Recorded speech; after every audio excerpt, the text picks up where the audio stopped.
இன்னைக்கு என்ன சமையல் பார்க்கலாமா? இல்லவே இல்லைங்க. வெறும் சுட சுட சாதம் மட்டும்தான். வழக்கம் போல் ஆஸ் யூஸ்வல் ரைஸ் குக்கரில் வச்சாச்சு. இப்போ எல்லாம் பார்த்தீங்கன்னா அதனோட சாதம் நல்லா வெந்தும் இருக்குது, ஆனால் கொஞ்சம் உதிராக இருக்கிற மாதிரி இருக்கும் ரைஸ் குக்கரில் வைக்கிறது. நான் நேற்றே சொன்னேன்ல, நேற்றுக்கு வச்ச பாக்காய் தொக்கு ஜாஸ்தியாகவே இருக்கும், அது இன்றைக்கும் சேர்த்து அப்படின்னு சொன்னேன் இல்லையா. அது இல்லாமல் நேற்று போட்டோம் பார்த்தீங்களா வெங்காயத்துக்கு, இது ஒரு பாட்டிலு, இன்னொரு பாட்டில் பெரிய பாட்டில் அதுக்கும் வந்துருக்கு, அது இருக்குது. ஸோ சாப்பாட்டுக்கு அது கொஞ்சம், வெங்காயத்துக்கு கொஞ்சம், இது கடைசியாக இருக்குது, அதை வலிச்சதுனால இப்படி இருக்குது.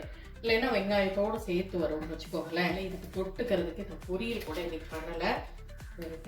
அப்பளம் வடம் இதெல்லாம் மட்டும் எல்லாம் ஃப்ரெண்ட்ஸாக பொரிச்சு வச்சாச்சுன்னு வச்சுக்கோங்களேன். சாப்பிட்டு முடிச்சுட்டு கிளம்பி இன்விடேஷன் கொடுக்க போகணும். போனால் நைட்டு வர்றதுக்கு லேட் ஆகுது. நேற்று அப்படி தான் ஆச்சு. வரும்போதே பயங்கர தலைவலி. எப்படியோ வந்து தூங்கி எழுந்திரிச்சு கொஞ்சம் பரவாயில்லன்னு வச்சுக்கோங்களேன். இன்றைக்கும் அதே மாதிரி போகணுமா? ஸோ ரொம்ப டயர்டு. இதுக்கு மேலே வேலை செய்கிற மூடெல்லாம் இல்லைன்னு வச்சுக்கோங்களேன். இருக்கிறத சாப்பிட்டுட்டு கிளம்புனா போதும்.